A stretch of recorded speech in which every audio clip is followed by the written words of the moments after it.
ശാസ്ത്രീയമായ കാര്യങ്ങൾ പോലും മുൻകൂട്ടി പറഞ്ഞിട്ടുണ്ട്.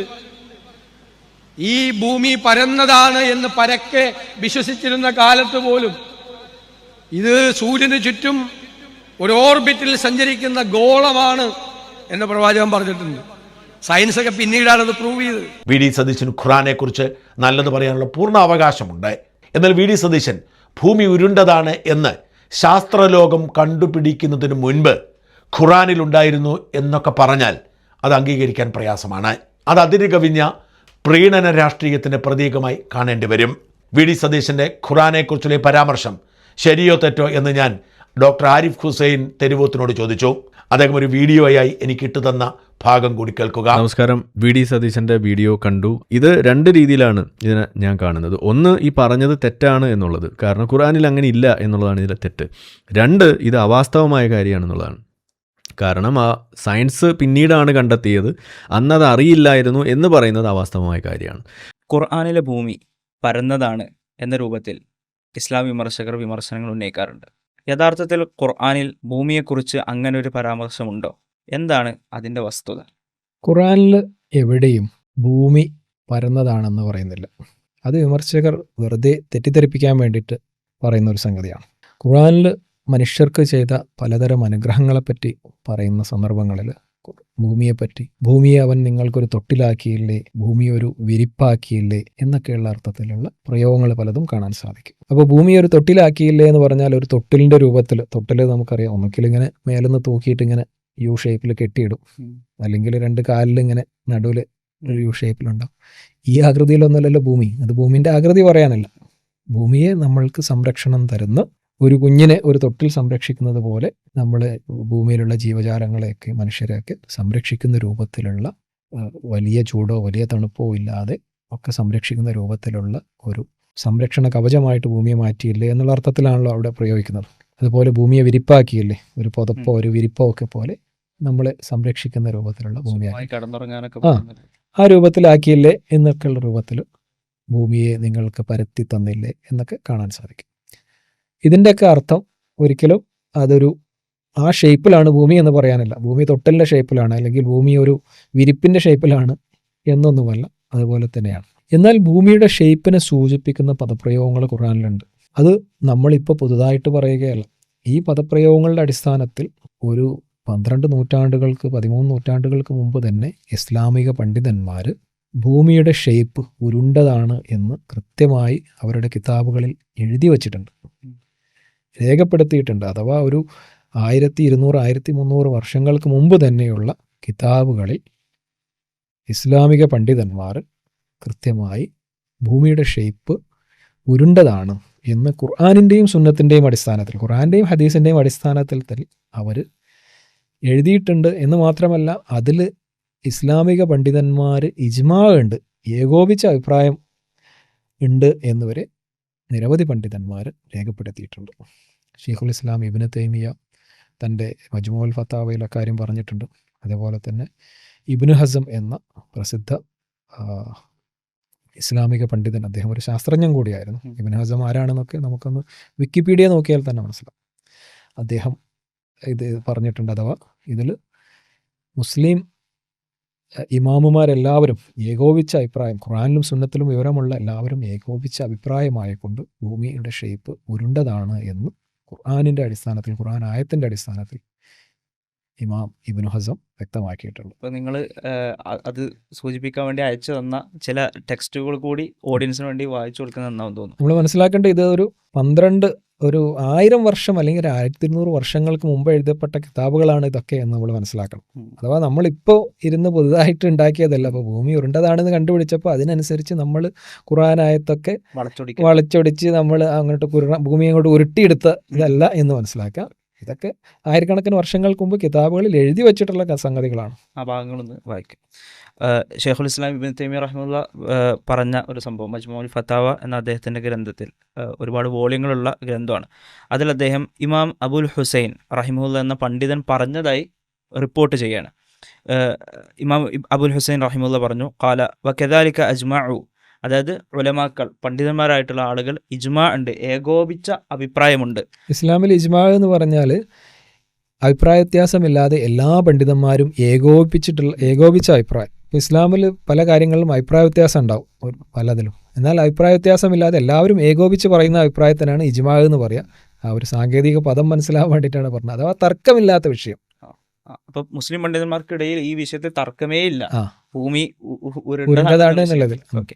അപ്പോൾ അജ്മഉ അല അന്നൽ അർദ ബിജമീഇ ഹറകാതിഹ മിനൽ ബർരി വൽ ബഹർ, അതായത് ഭൂമി അതിലെ കരയായാലും അതിലെ സമുദ്രമായാലും ഇതെല്ലാം ഒന്നിച്ചു ചേർന്നിട്ടുള്ള ഭൂമി ആയാലും മിസ്ലൽ ഖുറ, അത് അതിൻ്റെ എല്ലാ സകലതും നമ്മൾ എടുത്തു നോക്കിയാലും അതെന്താണ്, ഒരു ഗോളാകൃതിയിലാണ്. ഖുറ എന്ന് പറഞ്ഞാൽ പന്ത്. അത് നമ്മൾ ഏത് ചെറിയ കുട്ടികൾക്കും അറിയുന്ന വാക്കാണ് ഖുറത്തുൻ, പന്ത്. അപ്പോൾ ഒരു ഖുറത്ത് പോലെയാണ്, ഒരു പന്ത് പോലെയാണ് ഭൂമി. അതിലെ കരയും കടലും എല്ലാം കൂടി ചേർന്ന് ഒരു പന്ത് പോലെയാണ് എന്നുള്ളതിൽ മുസ്ലിം പണ്ഡിതന്മാർ ഇജ്മാ ഉണ്ട് എന്നാണ് കിതാബിൽ പറഞ്ഞത്. അതായത് ഗോളാകൃതിയിലാണ് പണ്ഡിതന്മാർക്കിടയിൽ അഭിപ്രായ വ്യത്യാസം ഇല്ല എന്നാണ് അദ്ദേഹം പറയുന്നത്. അത് ഷെയ്ഖുൽ ഇസ്ലാം ഇബ്നു തൈമിയ്യ റഹിമഹുള്ളയുടെ മജ്മുഉൽ ഫത്താവയിലാണ്.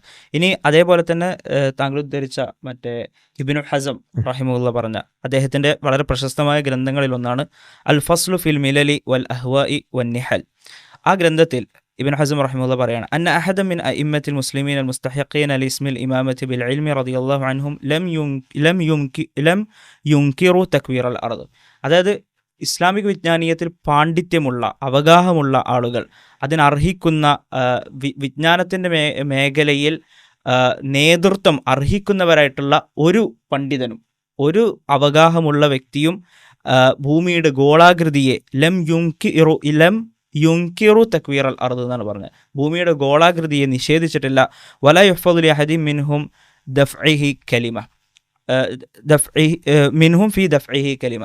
അതായത് ഒരു പണ്ഡിതനോ അതിന് എതിരഭിപ്രായം പറഞ്ഞിട്ടില്ല, ആർക്കും ഒരു എതിരഭിപ്രായവും ഇല്ല. അതായത് ഖുർആൻ്റെ അടിസ്ഥാനത്തിൽ ഭൂമി ഉരുണ്ടതാണ് എന്നല്ലാതെ പരന്നതാണ് എന്ന് പറഞ്ഞിട്ടുള്ള ഒരാളും ഒരു പണ്ഡിതന്മാരും ഒരു സഹാബിയോ താബിയോ ഒരു ഇമാമുമാരോ ഒന്നും തന്നെ ഉണ്ടായിട്ടില്ല എന്നാണ് അദ്ദേഹം. എന്നിട്ട് അദ്ദേഹം ബാക്കി പറയുന്നത് ബൽ അൽ ബറാഹീനു മിനൽ ഖുർആനി വസ്സുന്ന, ഖുർആനിൽ നിന്നും അതുപോലെ സുന്നത്തിൽ നിന്നും നബി സല്ലല്ലാഹു അലൈഹി വസല്ലമയുടെ ഹദീസുകളിൽ നിന്നും ഉള്ള തെളിവുകൾ പ്രകാരം ഖദ് ജാഅത് ബി തക്വീരിഹ, എല്ലാ പണ്ഡിതന്മാരും കൊണ്ടുവന്നിട്ടുള്ള അഭിപ്രായം ഭൂമി ഗോളാകൃതിയിലാണ് എന്ന് മാത്രമല്ല അദ്ദേഹത്തിന്റെ ഇതിന് തെളിവായിട്ട് ഖുർആനിൽ നിന്നുള്ള തെളിവും അദ്ദേഹം ഉദ്ധരിക്കുന്നുണ്ട്. സൂറത്ത് സുമറിലെ 39-ാം അധ്യായത്തിലെ 5-ാമത്തെ വചനം, ഖലഖ സമാവാതി വൽ അർദ ബിൽ ഹഖ് യുകവ്വിറുൽ ലൈല അലൻ നഹാരി വയുകവ്വിറുൻ നഹാറ അലൽ ലൈൽ. ആകാശങ്ങളും ഭൂമിയും അവൻ യാഥാർത്ഥപൂർവ്വം സൃഷ്ടിച്ചിരിക്കുന്നു, രാത്രിയെ കൊണ്ട് അവൻ പകലിനെ ചുറ്റിപ്പൊതിയുന്നു. യുകവ്വിറു എന്ന് പറഞ്ഞാൽ ചുറ്റിപ്പൊതിയുന്നു എന്നാണ്. അതുപോലെ പകലിനെ കൊണ്ട് അവൻ രാത്രിയെയും ചുറ്റിപ്പൊതിയുന്നു. ഇതിവിടെ ഖുർആൻ ഉപയോഗിച്ച പദം കവ്വറ എന്നാണ്. കവ്വറ എന്നുള്ളത് അറബി ഭാഷയിൽ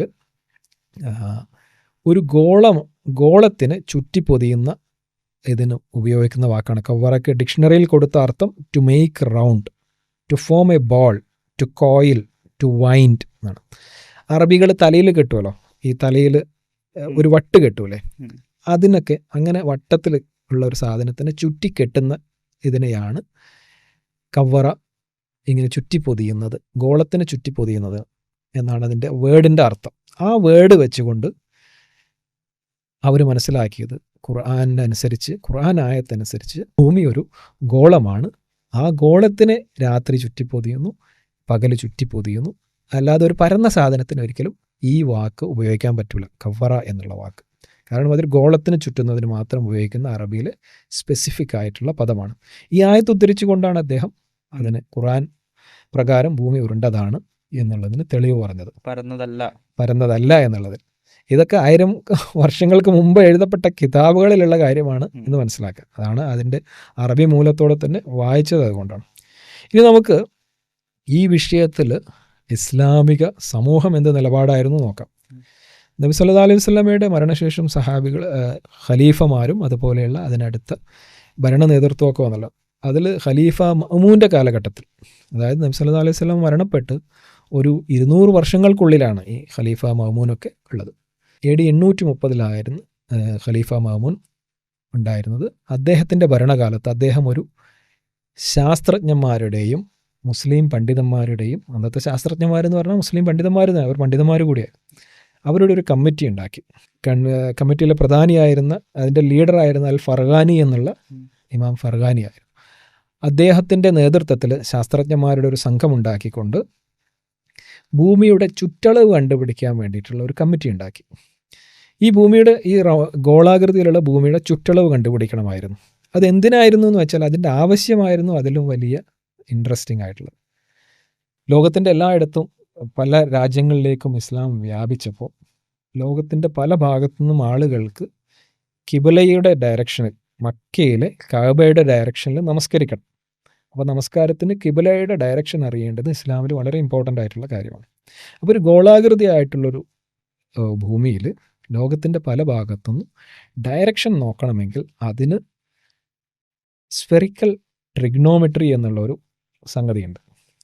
ഈ ഒരു ശാസ്ത്രശാഖ ഇതിനു വേണ്ടിയിട്ട് മുസ്ലിങ്ങൾ വികസിപ്പിച്ചു. കാരണം സാധാരണ ഒരു ഫ്ലാറ്റ് സർഫസിൽ നടത്തുന്ന ട്രിഗ്നോമെട്രി അല്ല, സ്ഫെറിക്കൽ ഒരു സ്പിയറിൻ്റെ മുകളിൽ നടത്തുന്ന ട്രിഗ്നോമെട്രി, അത് വ്യത്യാസമുണ്ട്. അപ്പോൾ അതിന് വേണ്ടിയിട്ട് ഒരു പുതിയ ശാസ്ത്രശാഖ ഇവർ ഡെവലപ്പ് ചെയ്തു. ഈ സ്ഫെറിക്കൽ ട്രിഗ്നോമെട്രി ഉണ്ടാക്കിയത് മുസ്ലിങ്ങളാണ്, അത് കണ്ടുപിടിച്ച് അത് ആവിഷ്കരിച്ചത് മുസ്ലിങ്ങളാണ്, മുസ്ലിം ശാസ്ത്രജ്ഞന്മാർ. അപ്പോൾ ഈ കിബില ഡയറക്ഷൻ കണ്ടുപിടിക്കാൻ വേണ്ടിയിട്ട് ഭൂമിയുടെ ചുറ്റളവ് കൃത്യമായിട്ട് അറിഞ്ഞാലാണ് ഈ സ്ഫെറിക്കൽ ട്രിഗ്നോമെട്രിയിലെ മെഷർമെൻറ്റ്സ് വളരെ കൃത്യമായിട്ട് അറിഞ്ഞ് കിബില കറക്റ്റായിട്ട് തിരിച്ചറിയാൻ പറ്റുള്ളൂ. അപ്പം നമ്മളിപ്പോൾ ലോകം വികസിച്ചപ്പോൾ ഇസ്ലാം ഒരുപാട് ദൂരങ്ങളിലേക്ക്, യൂറോപ്പിലേക്കും ഇന്ത്യയിലേക്കും ചൈനയിലേക്കും അങ്ങനെയുള്ള സ്ഥലങ്ങളിലേക്കൊക്കെ, ഈജിപ്തിലേക്കും എല്ലാ നാടുകളിലേക്കുമൊക്കെ എത്തിയപ്പോൾ അവിടെയുള്ള എല്ലാ നാട്ടിൽ നിന്നും കറക്റ്റായിട്ട് കിബിലയുടെ ഡയറക്ഷൻ കണ്ടുപിടിക്കാൻ വേണ്ടിയിട്ട് സ്ഫെറിക്കൽ ട്രിഗ്നോമെട്രി ഡെവലപ്പ് ചെയ്തു. ആ ഡെവലപ്പ് ചെയ്യുന്നതിൻ്റെ ഭാഗമായിട്ട് ഭൂമിയുടെ ചുറ്റളവ് കൃത്യമായിട്ട് കണ്ടുപിടിക്കാൻ വേണ്ടിയിട്ട് ഒരു കമ്മിറ്റി വെച്ചു. അങ്ങനെ അവർ അന്ന് മെഷർ ചെയ്തിട്ട് കണ്ടുപിടിച്ചത് 12 നൂറ്റാണ്ട് മുമ്പുള്ള കാര്യമാണെന്ന് ആലോചിക്കണം. 12 നൂറ്റാണ്ട് മുമ്പ് അവർ കണ്ടുപിടിച്ചത് അന്നത്തെ അവരുടെ പരിമിതമായ സാങ്കേതിക വിദ്യകൾ, വളരെ ലിമിറ്റഡ് സാങ്കേതിക വിദ്യ ഉപയോഗിച്ചിട്ട് അവർ കണ്ടുപിടിച്ചത് ഭൂമിയുടെ ചുറ്റളവ് 40,248 കിലോമീറ്റർ. ഇന്നത്തെ അളവിലുള്ള 40,248 കിലോമീറ്റർ. ഇന്ന് വളരെ ലേറ്റസ്റ്റ് ടെക്നോളജിയൊക്കെ വെച്ചിട്ട് നമ്മൾക്ക് ഇന്നത്തെ വളരെ കൃത്യമായി ഭൂമിയുടെ ചുറ്റളവ് പറഞ്ഞാൽ 40,075 കിലോമീറ്ററാണ്. അതായത് വളരെ ചെറിയ വ്യത്യാസം മാത്രമേ അതിൽ വന്നിട്ടുള്ളൂ. അന്ന് അവർ ഏകദേശം കൃത്യമായിട്ട് ഒരു 160 കിലോമീറ്ററിൻ്റെ എന്തോ വ്യത്യാസമേ അവർ ചുറ്റളവിൽ പോലും അത്രയും ഏകദേശം അക്യുറേറ്റ് ആയിട്ട് അന്നത്തെ കാലത്ത്, ഇത് AD 830, അതായത് നബി സല്ലല്ലാഹു അലൈഹി വസല്ലം മരിച്ച് മുഹമ്മദ് നബിയുടെ മരണശേഷം വെറും 200 കൊല്ലം പോലും ആയിട്ടില്ല. അതിൻ്റെ ഉള്ളിലാണ് ഇത്രയും അവർ ചെയ്തിട്ടുള്ളത് അന്നത്തെ കാലത്ത്. അതിന്റെ പിന്നിലുള്ള ആവശ്യം പോലും ഒരു മുസ്ലിങ്ങൾക്ക് ആരാധന നിർവഹിക്കാൻ വേണ്ടിയിട്ടുള്ളതായിരുന്നു എന്നുള്ളത്. അന്ന് കാലത്ത് ഇത്രയും ചെയ്തതാണ്. ഇതൊക്കെ ഒന്ന് ജസ്റ്റ് വിക്കിപീഡിയയിൽ ഒന്ന് സെർച്ച് ചെയ്ത് നോക്കിയാൽ, ഗൂഗിളിലൊന്ന് സെർച്ച് ചെയ്ത് നോക്കിയാൽ ഇതൊക്കെ ആർക്കും കാണാവുന്ന കാര്യമാണ്. ഓക്കെ, ഇനി ഇദ്ദേഹം മാത്രമല്ല, അതേപോലെ തന്നെ അതിനുശേഷം അൽ ബിറൂണി എന്നുള്ള പ്രസിദ്ധനായ ഇസ്ലാമിക ശാസ്ത്രജ്ഞ, അദ്ദേഹം AD 973 ജനിച്ചത്.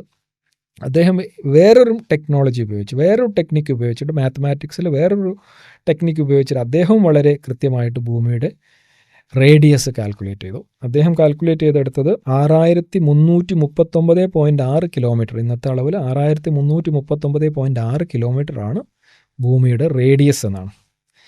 യഥാർത്ഥത്തിൽ കറക്റ്റായിട്ടുള്ള റേഡിയസ് 6371 കിലോമീറ്ററാണ്. അതായത് ഒരു 30-40 കിലോമീറ്ററിൻ്റെ വ്യത്യാസം മാത്രമേ വന്നിട്ടുള്ളൂ. ഏകദേശം വളരെ അക്യുറേറ്റ് ആയിട്ട് ഭൂമിയുടെ റേഡിയസ് അൽബിറൂണി എന്ന ശാസ്ത്രജ്ഞൻ, ഈ അൽബിറൂണിയൊക്കെ ശാസ്ത്രജ്ഞൻ വളരെ ഫേമസ് ആണ് എന്ന് മാത്രമല്ല, ഈ അൽബിറൂണിയുടെ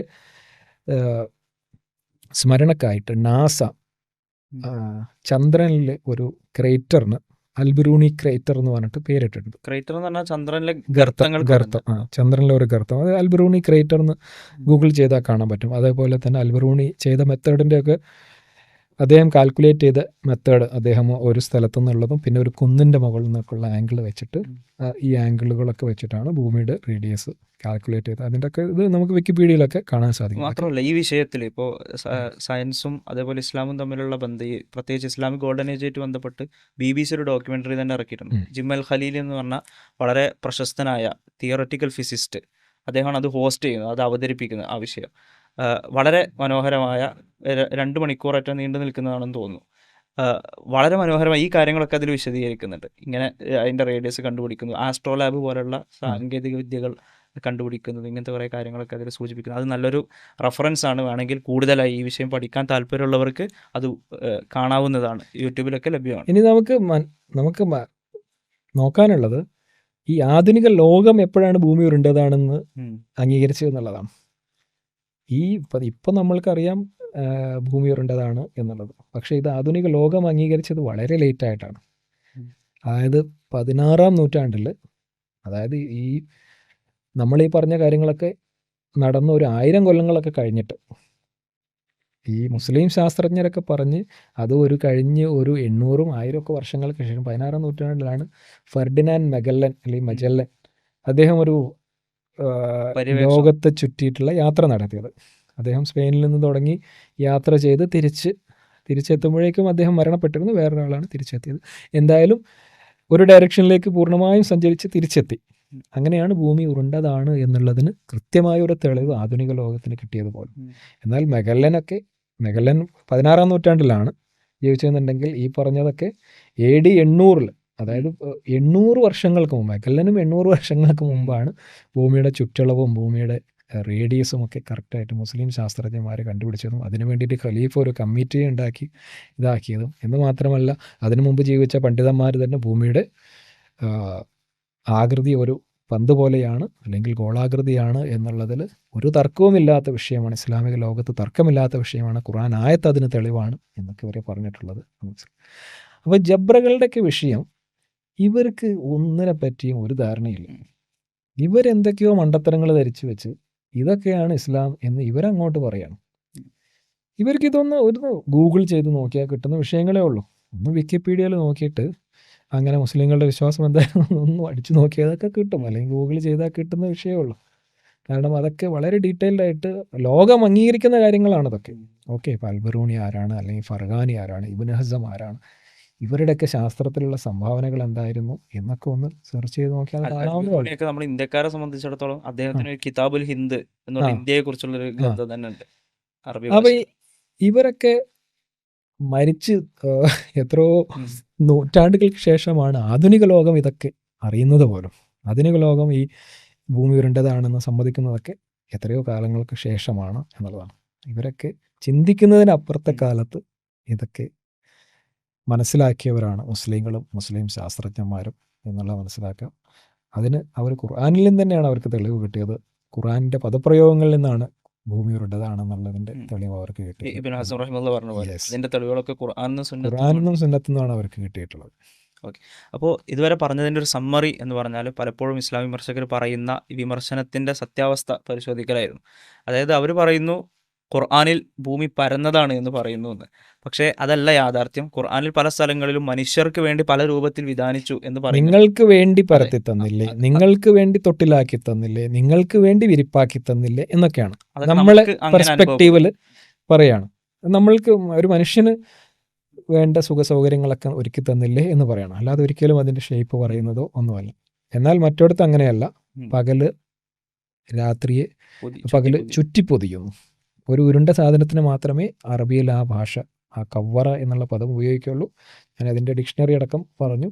അതോടെ കൃത്യമായിട്ടുള്ള പദപ്രയോഗം, ആ പദപ്രയോഗത്തിൻ്റെ അടിസ്ഥാനത്തിൽ മുസ്ലിങ്ങൾ ഒരു 12-13 നൂറ്റാണ്ട് മുമ്പ് അവരത് മനസ്സിലാക്കി അവർ കൃത്യമായി അവരുടെ കിതാബുകളിൽ എഴുതി വെക്കുകയും ചെയ്തിട്ടുണ്ട്. നമ്മളാരും ഇന്ന് ഇപ്പോൾ ഭൂമി ഉരുണ്ടതാണെന്ന് കണ്ടുപിടിച്ചതിന് ശേഷം നമ്മൾ ഉരുട്ടി ഉണ്ടാക്കിയതല്ല, ഇത് പണ്ടേ പറഞ്ഞതാണ്. നിങ്ങൾക്കറിയാത്തത് നിങ്ങളുടെ കുഴപ്പമാണ്. ഓക്കെ, അപ്പോൾ ഈ പറഞ്ഞതിൻ്റെ ചുരുക്കം, അവർ പറയുന്ന വിമർശനം അസ്ഥാനത്താണ്, അടിസ്ഥാനരഹിതമാണ്. ഒന്ന്, ഖുർആനിൻ്റെ ആയത്തുകളെക്കുറിച്ചുള്ള അറിവില്ലായ്മയാണ്. രണ്ട്, അവരുടെ മുൻധാരണകൾ ഇസ്ലാമിൻ്റെ മേൽ കെട്ടിവെക്കാനുള്ള ഒരു പാഴ്ശ്രമമാണ്. അതോടൊപ്പം തന്നെ എന്താണ് അതിൻ്റെ വിശദീകരണം? ഭൂമി ഉരുണ്ട രൂപത്തിലാണ്, അതിന് ഗോളാകൃതിയാണ് എന്ന പണ്ഡിതന്മാർക്ക് അഭിപ്രായ വ്യത്യാസമില്ലാത്ത കാര്യങ്ങളൊക്കെ മുൻകാല പണ്ഡിതന്മാർ ഒരുപാട് മുമ്പ് തന്നെ അത് അവരുടെ കിതാബുകളിൽ രേഖപ്പെടുത്തി വെച്ചതും എല്ലാം ഇവിടെ സൂചിപ്പിച്ചു കഴിഞ്ഞു.